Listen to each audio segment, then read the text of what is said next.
Hey guys, देखो कोई भी चीज़ इतनी बुरी नहीं हो सकती जितना यहाँ पर आपको मतलब जिस तरीके से यहाँ पर आपको बताया जा रहा है। एक ऐसी कंपनी है, मतलब एक ऐसा स्टॉक है, शेयर है, जो बताया जा रहा है किसी भी प्राइस पे मैं खरीदने के लिए तैयार नहीं हूँ। किसी भी प्राइस पे, भले वो मुझे 50% डिस्काउंट पे देखने को मिल जाए। सपोज मान लेते 100 रुपये का शेयर है, अगर वो मुझे 50 रुपये पे देखने को मिल जाए फिर भी नहीं खरीदूंगा। क्या 25 रुपये पे मिल जाएगा तो भी नहीं खरीदूंगा? नहीं खरीदूंगा। चलो भाई 15 रुपये पे मिल जाता है, 10 रुपये में नहीं खरीदूंगा का मतलब नहीं खरीदूंगा। मतलब ऐसा सिचुएशन होता है, होता मैंने स्टार्ट हो गया। आप सोचो कि जो लोगों ने इस कंपनी में ऑलरेडी निवेश कर रखा होगा उनको कैसा फील होता होगा। यस बैंक जैसा। अब बोलोगे यस बैंक जैसा मतलब समझा नहीं। देखो यस बैंक में कोई प्रॉब्लम था कि नहीं? यस बैंक बहुत ही बड़ा और बहुत अच्छा बैंक था। जैसे कि आजकल के डेट में आप रेपुटेटेड बैंक देख रहे हो, आईसीआईसी, एक्सिस बैंक, उस तरीके का मतलब अच्छे बैंकों में उसका नाम आता था। लेकिन यस बैंक 400 रुपये से आज के डेट में अगर आप देखोगे तो लगभग 4 रुपये का ये लोअर सर्किट मार चुका है। लोअर सर्किट का मतलब 4 रुपये से लो मार चुका है ये। अगर इसका लाइफ टाइम लो देखोगे तो 4 रुपये तक ही आ चुका था। 400 रुपये का शेयर। प्रॉब्लम क्या था? मैनेजमेंट। क्या बैंक ने कोई प्रॉब्लम किया था? नहीं, सब कुछ तो सही चल रहा था। क्यों यस बैंक ही डूबा? और भी बहुत सारे बैंक थे, और भी डूब सकते थे ना सारे बैंक, लेकिन क्यों यस बैंक ही? क्योंकि यस बैंक के मैनेजमेंट में प्रॉब्लम था। उसी तरीके से ये जो कंपनी आपको बताया जा रहा है कि किसी प्राइस पर नहीं खरीदूंगा, यहां पर भी मैनेजमेंट में प्रॉब्लम है।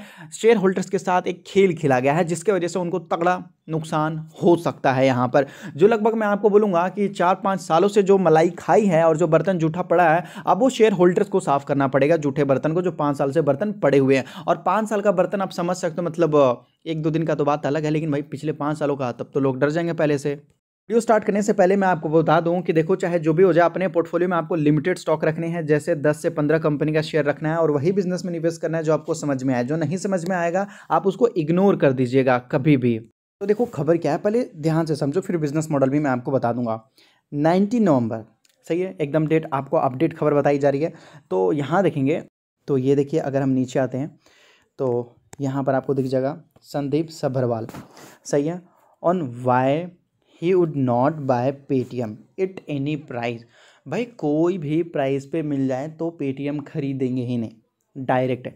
रीज़न बताया, लेकिन मैं आपको बोलूँगा काफ़ी लंबा चौड़ा। इतना अगर मैं आपको बताऊँ तो मुझे लगता है वीडियो काफ़ी लंबा हो जाएगा, तो मैं आपको बता देता हूँ। देखो, चाहे कोई भी प्राइस हो, पेटीएम को खरीदने के लिए मतलब नो बोला जा रहा है। और अगर मैं आपको बता दूं, यस्टरडे जब मैंने आपको वीडियो बनाकर बताया था तो जितने बड़े बड़े मतलब ब्रोकर थे या रेटिंग एजेंसी थे, डायरेक्ट बोल रहे थे कि मतलब मत खरीदो, डायरेक्ट बोला जा रहा था। देखो मैं आपको बोलूंगा कि जब वीडियो बनाया जाता ना, या जब कोई बोला जाता ना, तो वहां पर क्वेश्चन मार्क के साथ बोला जाता और बताया भी जाता। याद रखूंगा, ये मतलब बाजार में बोलने का तरीका होता है। लेकिन यहां पर अगर आप देखो, पेटीएम में मतलब डायरेक्ट स्ट्रेट फॉरवर्ड में बोला जा रहा है कि मतलब इन्वेस्ट ही नहीं करूंगा, करना ही नहीं है चारों तरफ से। यहां पर अगर आप देखोगे तो कंपनी क्या है ना, कि लगभग पिछले 4-5 सालों से लॉस में है, और ये लगभग उन्होंने बताया ही नहीं। अब लिस्टिंग के बाद जब चेक किया जा रहा है तो वहां पर पता ही नहीं चला कि भाई फ्यूचर प्लान क्या है करके, है कि नहीं, कुछ पता ही नहीं चला। और ऊपर से जो लॉस था 4-5 सालों का, जो मतलब जो लॉस था, अब वो कौन चुकाएगा?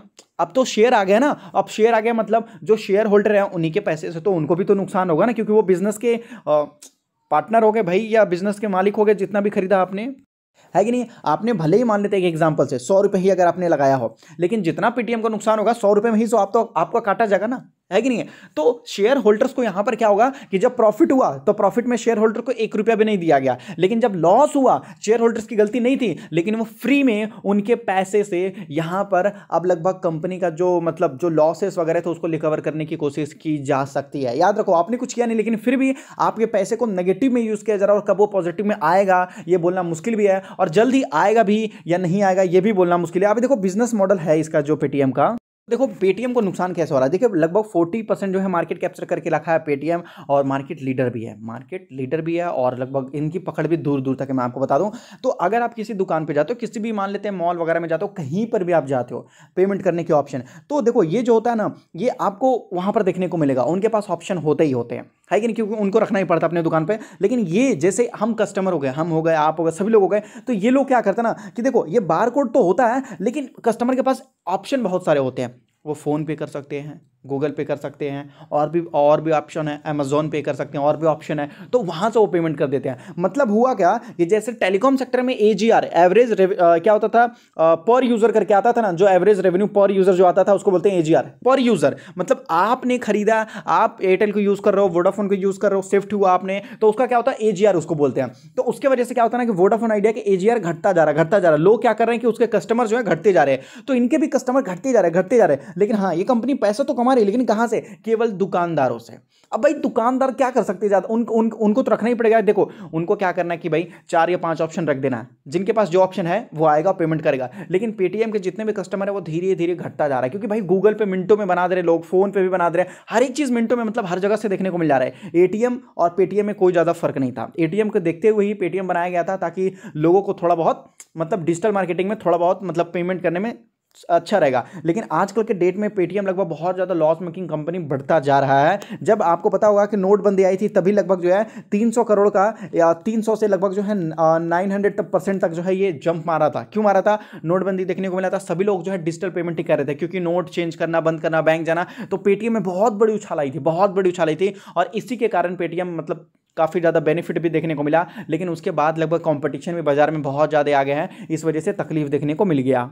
देखो हम जैसे लोग अगर आपको समझाएंगे तो मुझे लगता है कि नॉर्मल रहेगा, लेकिन जब एक एक्सपर्ट, मतलब समझ रहे हो ना, जब एक खुद ही एक्सपर्ट आपको बताएंगे, समझाएंगे, तो मुझे लगता है कि आप ज़्यादा अच्छी तरीके से और थोड़ा बिलीफ सिस्टम के साथ समझ पाओगे। यहाँ पर देखो CNBC के जो लगभग मेन एंकर हैं, उन्होंने आपको बताया। देखो FS है 8,000 करोड़ की नई शेयर बेच रही है, 8,300 करोड़ की। पिछले 3 साल का लॉस है ना 8,700 करोड़ है। तो जो लॉस है वही भरपाई कर एक तरह से। और अच्छा, जब इशू में ये नहीं कहा कि इसका क्या करने वाले हैं जी, तो बेसिकली इनका मेन खर्चा क्या, एडवर्टाइज करना है। वो IPL ऐड किया, तो ये सीरीज स्पॉन्सर की, वो सब ऐड में बड़ा मार्केटिंग और एडवर्टाइजिंग में पैसा जाता है।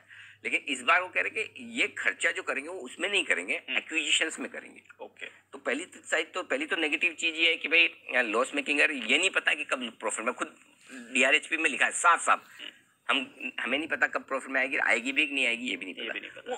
देख सकते हो, मतलब इतना बड़ा आपको डाउट बताया जा रहा है कि हमें नहीं पता कब मतलब प्रॉफिट में आएगी, और आएगी भी कि नहीं आएगी। और कंपनी इनऑर्गेनिक में भी पैसा खर्च करने के लिए तैयार है। ऊपर के साथ साथ मैं आपको बता दूं, कंपनी बोल रही है कि लगभग एक्वाजिशन करने की कोशिश करेंगे। ये जो लॉस था ये मेंशन ही नहीं किया गया था। अच्छा एक बात बताओ, सपोज मान लेते कि एक कार है, सही है, अब वो कार है, मान लेते हैं कि कार के ऊपर मान लेते हैं कोई प्रॉब्लम है, इंजन में मेन प्रॉब्लम है, आपको बताया नहीं गया। ऊपर से आप हो सकता है कि आपको मतलब अच्छा खासा पेंट कर दिया गया हो, मतलब ऊपर की जो मॉडिफिकेशन है आपको सब कुछ दिखाया गया, भाई एकदम बिल्कुल मतलब अच्छे कंडीशन में कार है, आपको दे दिया गया सपोज। और जब आप मतलब 1 हफ्ते भी यूज़ किया आपने, 1 हफ्ते 2 हफ्ते, उसके बाद कार मतलब पूरा डेड निकला, अंदर की इंजन पूरा खराब है, जितना में आपने कार खरीदा है, मतलब सपोज आपने 2 लाख रुपए में कार खरीदा, लेकिन सामने वाला बोल रहा है भाई इसको रिपेयरिंग के लिए तो मुझे लगता है कि आपको 2 लाख रुपए खर्चे लगेंगे। आप बोलोगे भाई 2 लाख में मैंने खरीदा है, 2 लाख क्यों दूँ? समझ रहे हो ना, 4-5 लाख रुपए में तो मिला के मैं तो नया कार भी खरीद सकता हूँ ना, फिर क्या जरूरत है? तो यही चीज होती है। आपको जो मदरबोर्ड है ना, उनकी चीजों के बारे में आपको नहीं पता चलता। और मदरबोर्ड अंदर होता है, अंदर कौन देखता है? बाहर बारी लोग देखते हैं, केवल बाहर, उसको बोलते हैं सुपरफिशियल। तो इस वजह से लगता है कि पेटीएम में कुछ लोग हैं जो फंस चुके हैं, और अभी लगभग पेटीएम में थोड़ी बहुत और भी आपको गिरावट देखने को मिल ही सकती है, क्योंकि वैल्यूएशन है नहीं, प्रॉफिट हो नहीं रहा, और इनका जो पर यूजर है वो भी घटते जा रहे हैं।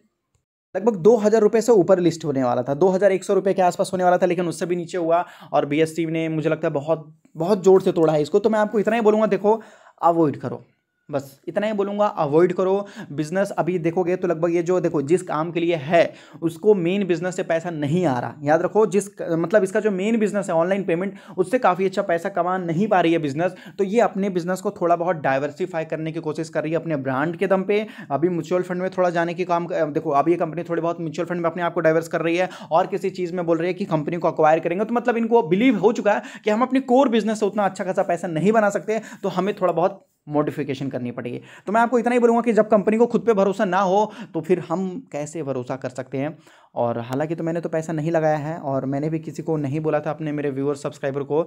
बाकी मैं आपको बोलूँगा ठीक है, अवॉइड करो, ज़्यादा अच्छा रहेगा। अगर आप कुछ पैसे लगा देते हो, कुछ पैसे, और लॉन्ग टर्म के लिए छोड़ दो, पता नहीं 3 साल 4 साल बाद, तो वो बात अलग है। लेकिन अगर आप बड़ा पैसा लगा रहे हो ये सोच के कि भाई 1-2 साल में अगर रिटर्न निकलेगा, तो मैं आपको बोलूँगा ऐसा नहीं होने वाला, बड़ा पैसा ना लगाओ। इतना ही था। बस मैं आपको बोलूँगा सावधान रहो और कुछ नहीं। कंपनी लगभग 2000-3000 करोड़ के आसपास मतलब हर साल ये कंपनी जो है लॉस ही कर रही है। अभी देखो मैं आपको बताऊंगा सबसे बड़ी हिस्सेदारी जो शेयर होल्डिंग पैटर्न है वो लगभग डिस्क्लोज नहीं किया गया। अब पता नहीं, हो सकता है कि प्रमोटर्स के पास मतलब हो सकता है प्रमोटर्स के पास खुद ही कम माल हो और पब्लिक के पास ज़्यादा माल हो। तो मैं आपको बोलूँगा पब्लिक तो गई काम से। याद रखो, पब्लिक समझदार होती है, पब्लिक को सब पता होता है, लेकिन जब उनसे छिपाया जाएगा कुछ ऐसी चीज़ जो लगभग डिस्क्लोज करना चाहिए तो पब्लिक फंस जाती है वहाँ पर। अगर शेयर होल्डिंग पैटर्न अभी तक नहीं आया या फिर हो सकता है मैंने कोशिश किया देखने का लेकिन पता नहीं चला, अब हो सकता है आएगा और प्रमोटर के पास कम हिस्सेदारी हुई और पब्लिक के पास ज़्यादा हुआ तो मैं आपको बोलूँगा पब्लिक तो फंस गई चारों तरफ से। सारा जो लॉस का पैसा है पब्लिक से रिकवर किया जाएगा। इससे अच्छा तो मैं आपको बोलूँगा मतलब कहीं पेनी स्टॉक्स में पैसा लगा देते हो तो भगवान भला करता। और अगर आप स्टॉक मार्केट में नए हो तो अपना डीमैट अकाउंट एंजल में ओपन कर सकते हो, जहां पर आप एनएससी बीएससी म्यूचुअल फंड कुछ भी खरीद सकते हो। ये वीडियो मैंने आपको इसलिए बताया कि कल के डेट में अगर गिरावट देखने को मिलेगा तो लोग खरीदने की कोशिश करेंगे, परसों के डेट में भी और खरीदने की कोशिश करेंगे। तो मैं आपको बोलूँगा करंट प्राइस पे या मतलब कुछ दिन में करेक्शन भी होता है तो मुझे नहीं लगता कि बाय ऑन डिप करना चाहिए। मेरे हिसाब से आपको 6 महीने साल भर वेट करना चाहिए, उसके बाद कोई न्यू बाइंग अपॉर्चुनिटी देखना चाहिए। अभी अवॉइड करना है चारों तरफ से। और अगर देखोगे तो यहाँ पर चार्जेस वगैरह बहुत कम रहेंगे। डीमेट अकाउंट बिल्कुल फ्री, डिलीवरी चार्जेस फ्री, केवल 20 रुपीज़ लगता है, वो भी इंट्राडे में जो हर जगह देखने को मिलता है। एंजल वेंजल 1 बन चुका है, नंबर 1 स्टॉक ब्रोकर्स देखने को मिला है। यहाँ पर आप और आपका पैसा दोनों सेफ है। डिस्क्रिप्शन में लिंक है, मिनटों में जाके अपना डीमेट अकाउंट वगैरह ओपन कर सकते हैं।